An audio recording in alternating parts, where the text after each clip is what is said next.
Hey everybody, welcome back to Touchy Reactions. Fans of Sabaton, we got another good one for you today. We're going to be checking out the song Dreadnought.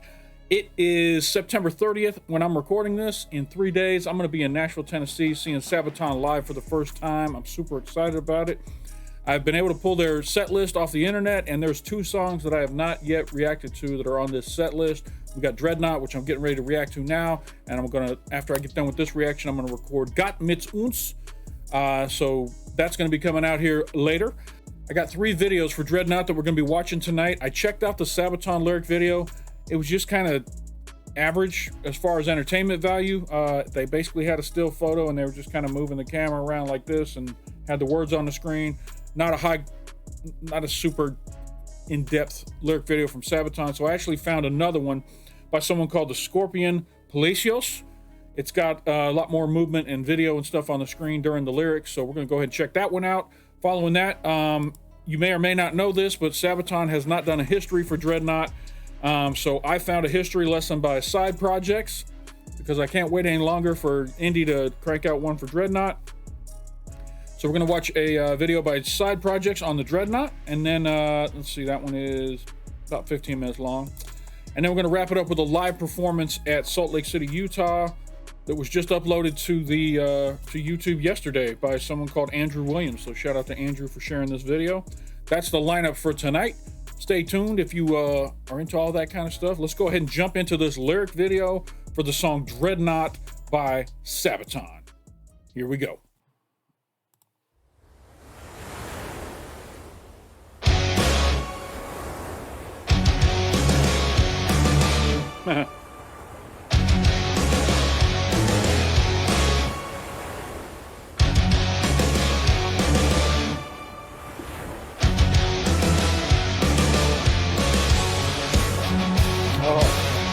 Hell yeah!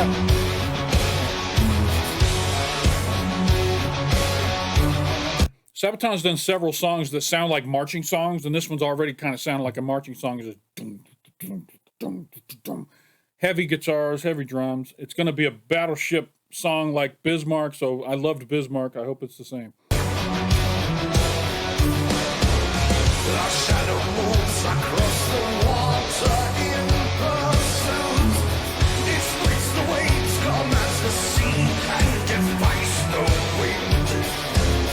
Instrument fear among its prey, feels not for itself.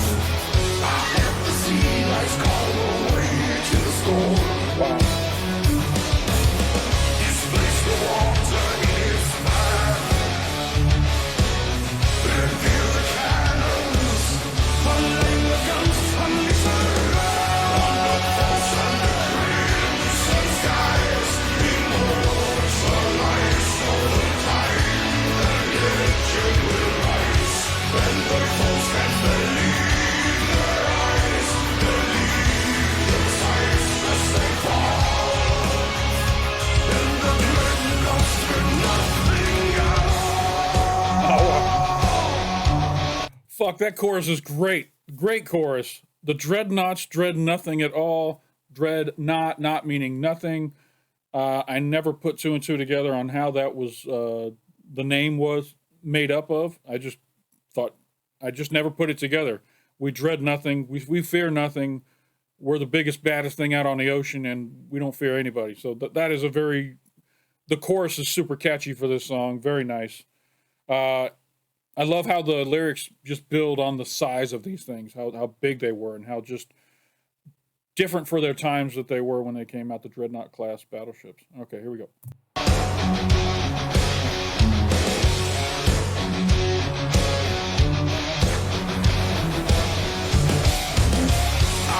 the steel and all it guns to serve the fleet.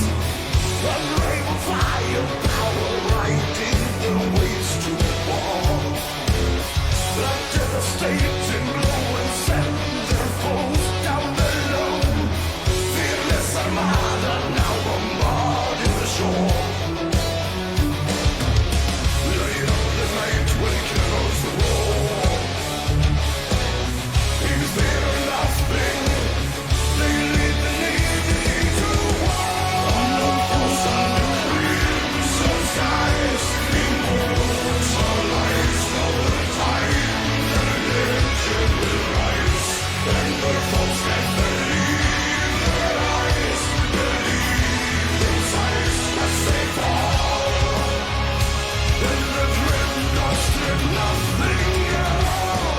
Man.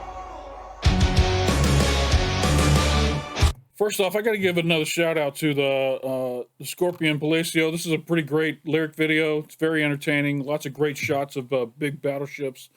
God, that chorus is catchy as hell. I'm going to have to definitely be singing along to that at the concert. I'll be listening to this several times between now and then. I'm definitely going to learn that chorus. I don't know if I can learn the whole song by Monday, but the chorus is going to be jammed out to, I promise. Great, great song.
All right, I didn't want to interrupt the solo, but there was some extra content added here by Scorpion Palacio here, and I kind of want to go back and just go over it real quick. Looks like he's pulled a lot of footage from World of Warships, which is a video game about naval battles and stuff. All right, so I'm actually going to pause during this guitar solo now and talk about this information that was put on the screen. Here we go. The word Dreadnought, as used in this song, comes from a ship which bore the same name and revolutionized naval power. The name of the ship, the HMS Dreadnought, launched on February 10th, 1906, and changed the way battleships were designed. The ship featured a uniform main battery which rendered any previous ship obsolete. It was also the fastest battleship in the world at the time. So damn, not only was it the strongest, but it was also the fastest. Normally when you gain strength, you lose speed because of just weight. But this just was OP would be the modern day terminology, overpowered compared to the rest of everything on the ocean. In turn, this sparked a naval arms race between nations around the world to build their own dreadnoughts. These new forms of battleships would come to dominate the seas for the next 35 years. And although you won't be able to find any battleships in active service, some can be found as museum ships, such as the USS Iowa. All right, so let's go ahead and jump back into this. We learned a little bit of history there, which is what it's all about with Sabaton. Here we go. The North Sea has drawn them near. The fleets of the high seas approach. A contest of tides has commenced. These days will dictate their fate. The grand fleet prepares their guns. Unleashed as the dreadnoughts clash at last.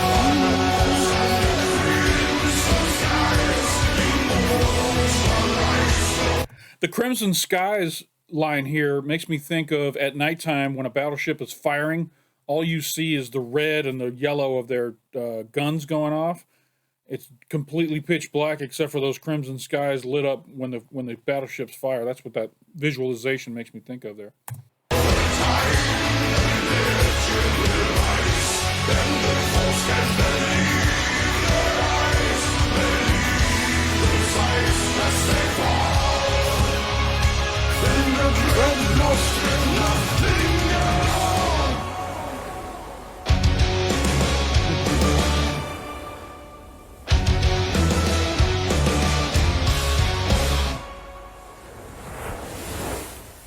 Wow.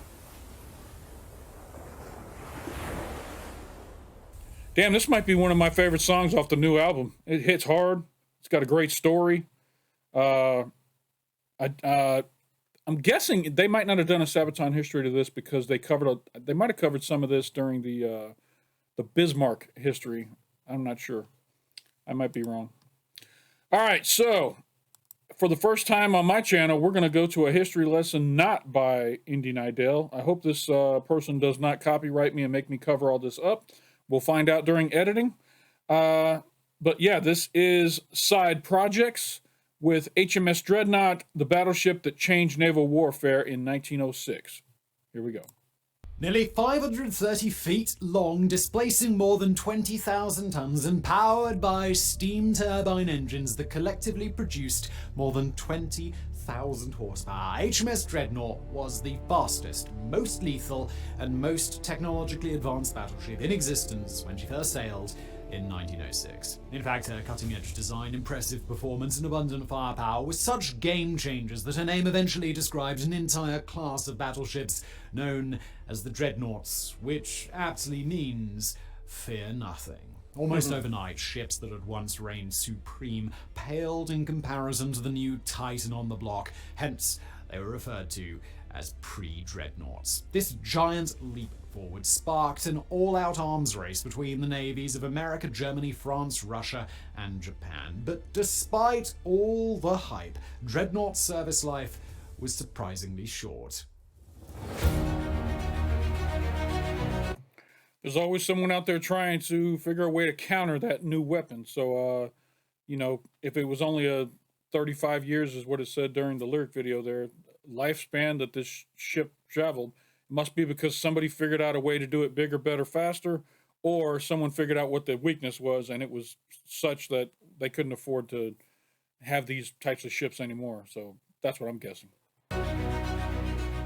Admiral Sir John Fisher is widely regarded as the father of the Dreadnought. Shortly after becoming the first Sea Lord of the Board of Admiralty, Fisher commissioned various studies to explore the feasibility of building a one-of-a-kind behemoth bristling with 12-inch guns and capable of exceeding 20 knots. In his quest for the most dominant battleship the money could buy, Fisher's committee analyzed a number of naval engagements like the battles of the Yellow Sea and Tsushima, both of which were fought just a few years before during the Russo-Japanese War. During these and other engagements, it was determined that the largest caliber weapons with the longest ranges played the most significant roles in determining outcomes. As such, Dreadnought was the first battleship to have a uniform battery of 12-inch guns. Though some questioned the wisdom of altogether ditching smaller cannons, prevailing conditions seemed to justify this radical departure.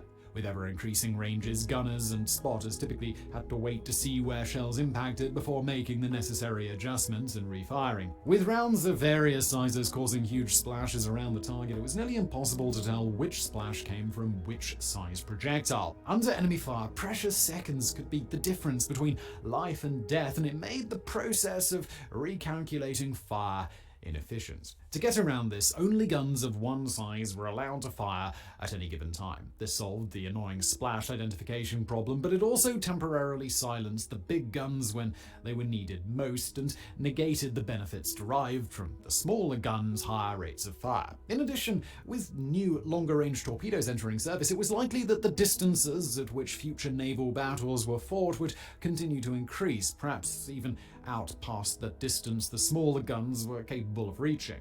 This meant that ships with big guns only would enjoy a number of distinct advantages over their more traditionally armed counterparts. But ironically, this concept wasn't a British one at all. In fact, the idea was first proposed by Italian naval architect Vittorio Cuniberti in 1903. The Italian Navy wasn't interested in Cuniberti's concept, but when he published an article in Jane's Fighting Ships, the Royal Navy took notice. Various navies around the world had been considering this idea for years, but most dismissed it. That said, the Japanese began building the all-big-gun battleship Satsuma before construction began on Dreadnought, but though original plans called for the Japanese vessel to be equipped with a dozen 12 inches, in the end it only got 4 due to material shortages and manufacturing issues. At about the same time, designs for 2 South Carolina-class battleships were on the US Navy's proverbial drawing board. They too were destined to be exclusively big-gun platforms, but production wasn't ordered until after Dreadnought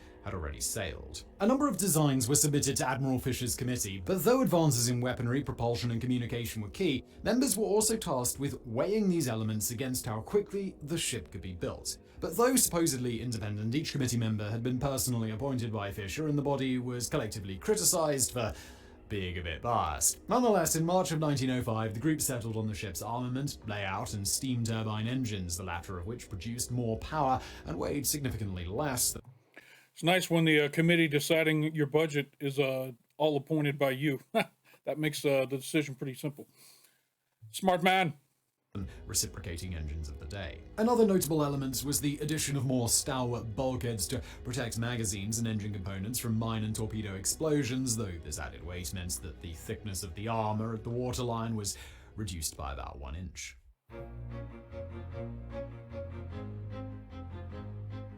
World War I was still nearly a decade away, but the Royal Navy considered its new battleship to be a top priority. The unprecedented build time of 1 year was deemed feasible, but construction would need to be more efficient than ever. To this end, a number of the ship's components were standardized, and the Portsmouth Dockyard, already the world's fastest shipbuilder, would need to double its efforts. Workers began fabricating parts off-site even before the keel was laid, and all told, more than 5,000 men toiled away on the project. Much of the work was carried out in secrecy, and to meet the looming deadline, the work week was extended from 48 to 69 hours, and when necessary, extra overtime was mandatory. By the end of the first week, most of the bulkheads were in place, and by the beginning of January the following year, the hull was complete. Then, on February the 10th of 1906, Dreadnought was christened by King Edward VII. However, during the awkward and slightly embarrassing event, the bottle of Australian wine wielded by the king withstood multiple attempts to break it on the ship's hull. Eventually, it did break, and everyone had a good laugh, perhaps with the exception of government accountants, because the ship ended up costing about £18 million, which, when adjusted for inflation, is about £220 million, or $301 million US.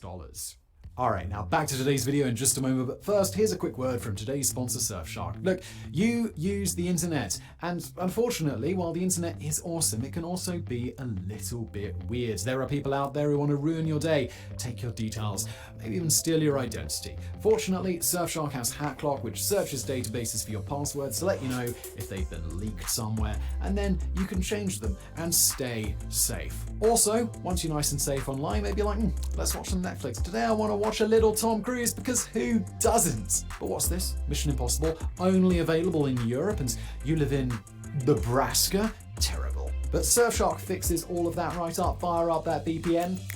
Boom, boom, boom. Very sneaky. Now you're in Europe through the magic of VPN technology. Surfshark's totally unlimited, so if you want to download every Mission Impossible movie ever in RAW 8K, if that's even available, you can. There's no logs, there's great support, there's 30-day money-back guarantee if you don't like it. Right now, you guys can get 83% off and 3 months for free through the link below, or just use my code SIDEPROJECTS. And now back to today's video.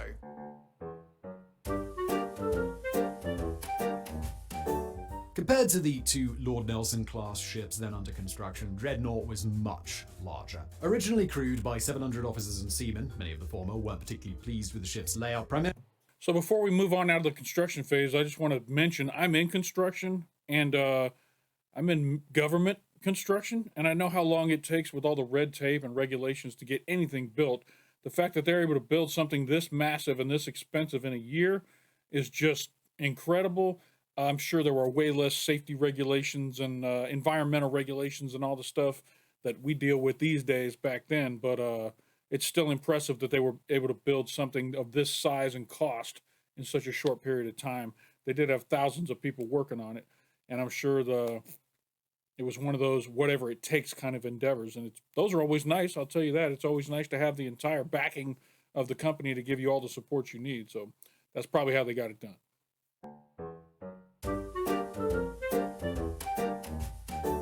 Compared to the two Lord Nelson-class ships then under construction, Dreadnought was much larger. Originally crewed by 700 officers and seamen, many of the former weren't particularly pleased with the ship's layout, primarily because their quarters had been moved nearer to their action stations, many of which were adjacent to generators and other noisy engine components. This made life decidedly less pleasant, but it also meant that the ship and crew could respond to threats more quickly. Collectively thumping out nearly 23,000 horsepower, the turbines drove four 3-bladed propellers nearly 9 feet in diameter. diameter. Together, this combination was capable of propelling the ship past 20 knots as planned, and when reserve power was used, Dreadnought was even faster, though she burned through fuel at a much higher rate than ships with traditional engines. To heat the water to power the steam turbines, she carried nearly 5,000 tons of fuel oil-infused coal, and decked out for battle, she could cruise for more than 6,500 nautical miles, that's 12,000 kilometers, at 10 knots before needing to top off her tanks.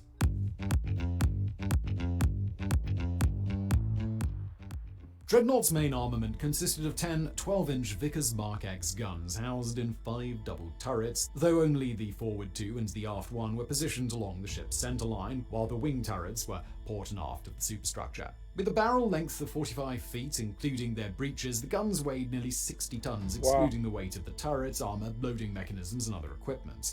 Guns could be depressed to -3 degrees and elevated to 13.5 degrees, and most could traverse nearly 100 degrees. Firing 800-pound armor-piercing shells at about 2,700 feet per second, range was approximately 10.7 miles, with standard charges consisting of 4 individual cord-iron cartridges weighing 65 pounds each. Rate of fire was approximately... I wonder what the longest recorded battleship shot that actually hit its target, not sea to shore, but from sea to sea.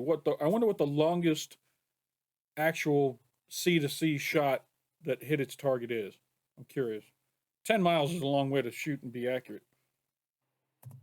2 rounds per minute, and each gun had 80 rounds. But though one of Dreadnought's supposed claims to fame was that it did away with smaller cannons, this wasn't technically true. During her short service life, armaments also included 12-pounders, 6-pounders, and 50-caliber machine guns, all of which were primarily used to provide fire against smaller vessels and aircraft at intermediate ranges. Dreadnought also carried nearly 2 dozen 18-inch torpedoes that could be launched from 5 tubes mounted on the sides and stern.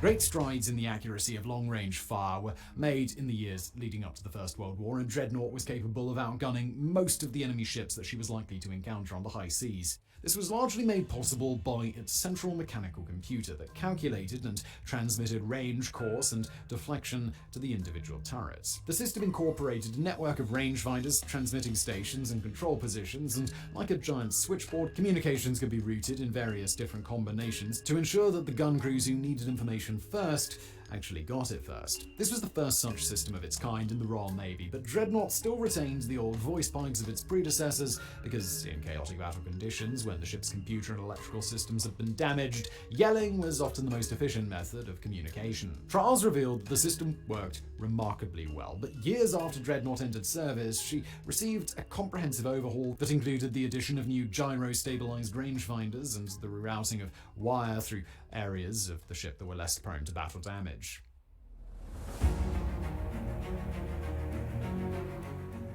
Dreadnought was largely clad in revolutionary cemented armor that was more elastic than the standard Harvey armor on most capital ships of the day. At the waterline, the armor belt was between 7 and 11 inches thick, which, over the ship's length, accounted for a significant portion of the overall tonnage. The armor above the main belt was slightly thinner and ended at the level of the main deck, but when the ship was at her heaviest, the main belt sat nearly a foot below the waterline. This probably wasn't an oversight, but the fact was that where it mattered most, the ship's armor was much thinner than design specs indicated. Turret faces were slightly sloped and protected by 11 inches of cemented armor, while the roofs had 3 inches of non-cemented armor. The horizontal armor on the various decks ranged from 0.75 to 1.75 inches thick. Like other ships of the era, Dreadnought was originally fitted with torpedo nets, but these were removed because they increased drag and fuel consumption while limiting speed, and newer torpedoes were fitted with net cutters, which made them altogether useless.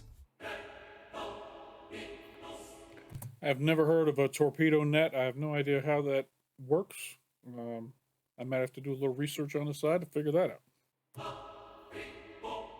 On the 3rd day of October in 1906, Dreadnought steamed seaward for 2 days of intensive trials. With Royal Navy brass and various contractor representatives on board, the ship was put through its paces and found to be nearly everything she was promised to be. However, this comprehensive shakedown revealed several issues that needed to be dealt with, two of the most major of which were the need for more powerful steering motors and the addition of more efficient cooling equipment to regulate temperatures inside the cordite-filled magazines. Later, off the Cornwall coast, Dreadnought exceeded top speed estimates by nearly 2 knots, and in the following weeks she underwent weapons testing near Portsmouth, after which she set out on her maiden voyage across the Atlantic to Trinidad. She arrived in early January, having averaged 17 knots. Dreadnought served as the Home Fleet's flagship until 1911, but despite her impressive size, lethal guns, and cutting-edge technology, her service life was remarkably uneventful. However, in 1910 she became the centre of unwanted attention when flapper and con man Horace de Vere Cole duped the Royal Navy into arranging an on-board party for a group purporting to be members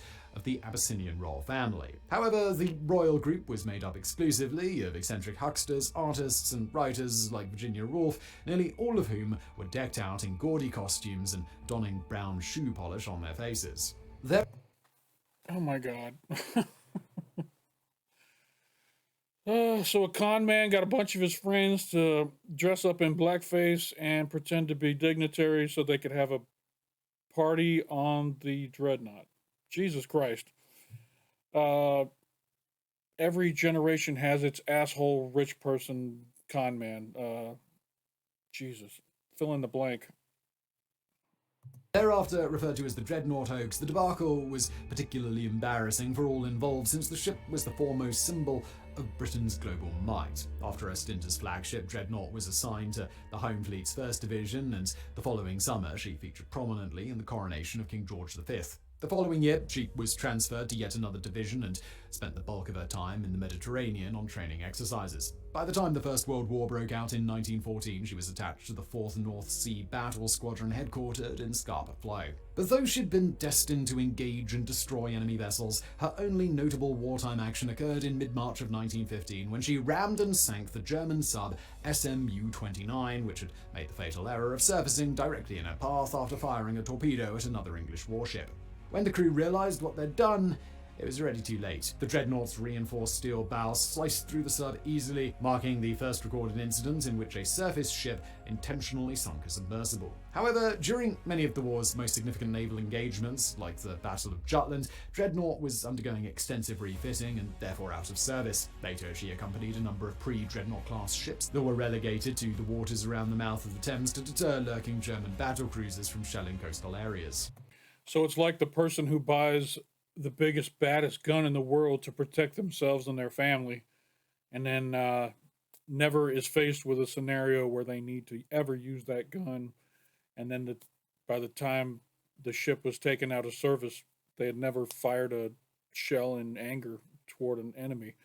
I mean, I guess you could say that the deterrent effect made it, it's like nuclear weapons. If you never fire them, then they're doing their job, kind of thing. It's kind of a irony that they never got a chance to use it in battle and see how it actually performed. Huh. During this assignment, she repeatedly fired her anti-aircraft guns at German planes en route to London, but the big cannon slugfests for which she'd been built never materialized, and she was ultimately decommissioned and put on the auction block in late March of 1920. Interested parties submitted bids based on her gross tonnage, since the once mighty ship was destined to be cut up and sold for scrap, ironically because the arms race she ignited rendered her obsolete much more quickly than expected. By the time the Second World War rolled around, Royal Navy King George V class battleships like the HMS Prince of Wales were twice as heavy, had more than 4 times the horsepower, and were equipped with even larger cannons. Now only a few relics from Dreadnoughts remain, most of which are on display at the National Maritime Museum in Greenwich. All right, so I have no idea how side projects copyrights and protects their content. It's great content. Guy did a great job teaching us about Dreadnoughts.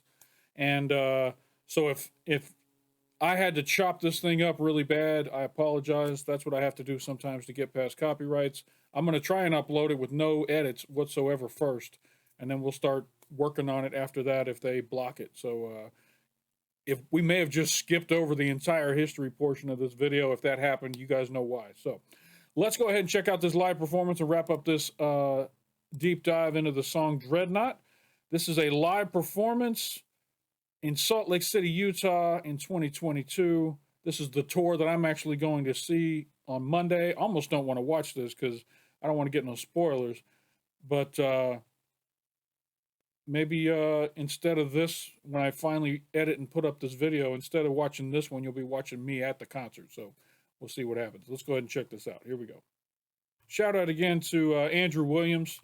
He's got a small channel out there, and he was nice enough to share this with the world. So here we go.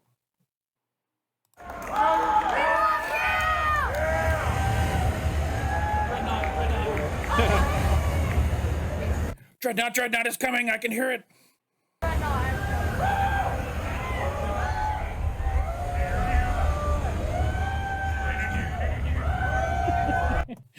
That guy sounds like Beavis. Just the anticipation's killing him.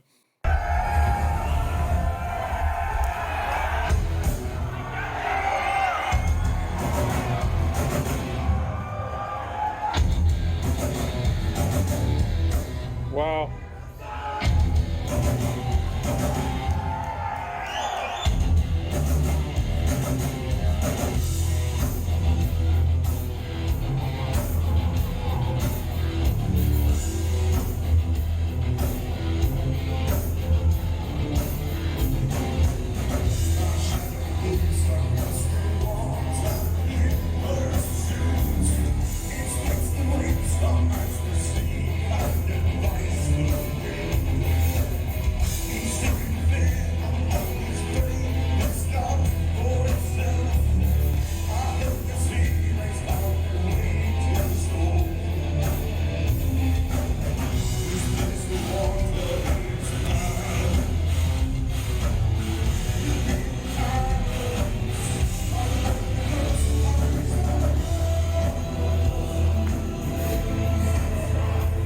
Pretty small stage they got him performing on here in Salt Lake. I think the stage I'll be watching him on is a little bigger.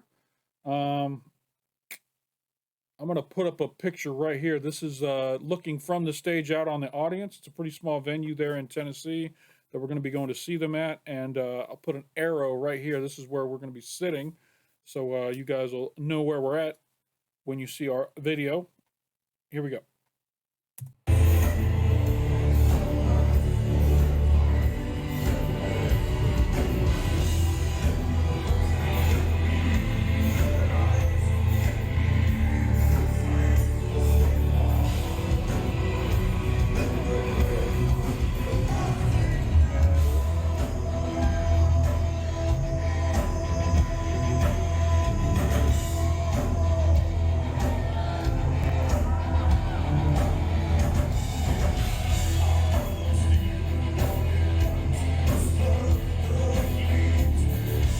They always do such a great job with their stage dressing. Their mic stands are unique. They got the barbed wire across the stage, which I guess serves two purposes. It keeps the riffraff out, but it also gives it that World War II trench kind of feel to it.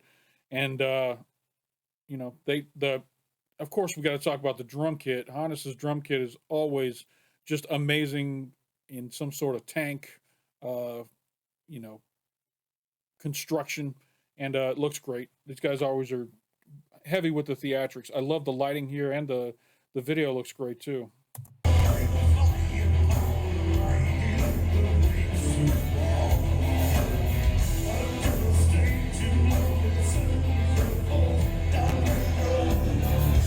How many of those vests do you think Joachim has? It can't just be one. He's got to have like 6 or 7 of them. Otherwise, that one's just going to get real funky. I'm curious. Anybody know how many vests he takes on tour with him?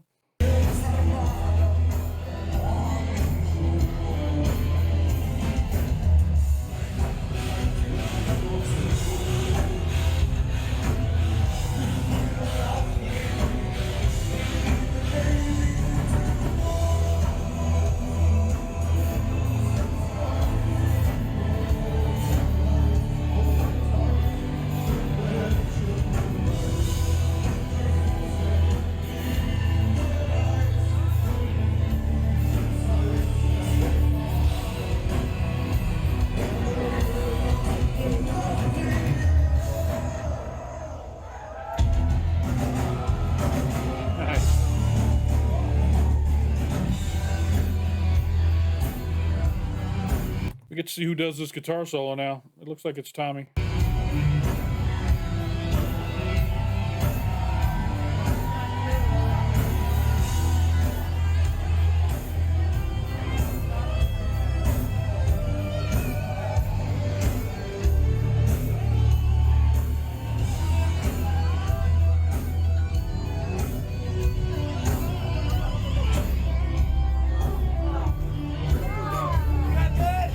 The hell's going on here? It looks like our cameraman just either had a crowd surfer thrown over his head or maybe a mosh pit or something pushed into him, but he totally is being interfered somehow. Let me back up. Sorry, Tommy. Didn't mean to interrupt your solo there.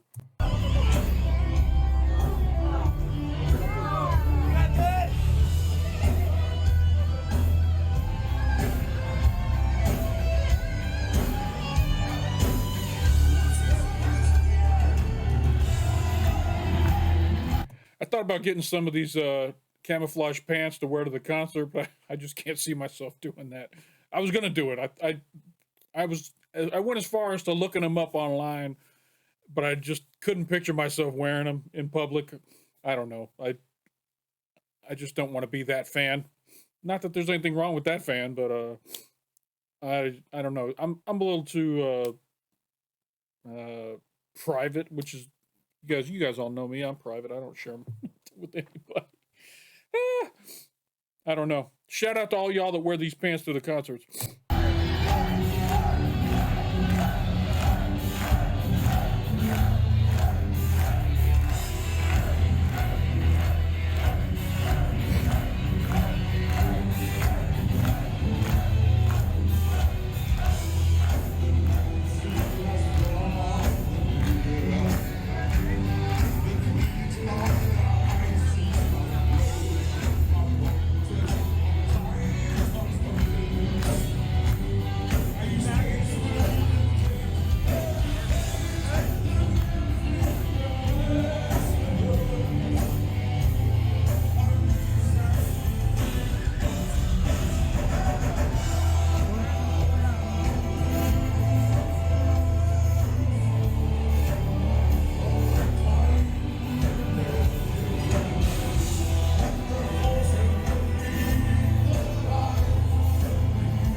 All right, nice. Kind of give me a little bit of a spoiler for what I can expect in next week when I go to the show, as far as the lighting and all that kind of stuff goes. Kind of it's a low energy song because it's kind of one of those songs. So it wasn't a very high energy performance. Joachim did do a good job of getting the crowd involved there in the third half there, in the third part. I enjoyed it though. I'm excited about this concert. This is a great song. I'll be putting this on my playlist right away. And I got to learn that chorus before Monday. So that's all I got for this reaction. I hope you guys enjoyed it. If you did, hit that like button down below. It doesn't cost you anything, and it makes me feel good when people like my videos. Helps the videos get spread out to more and more people out there.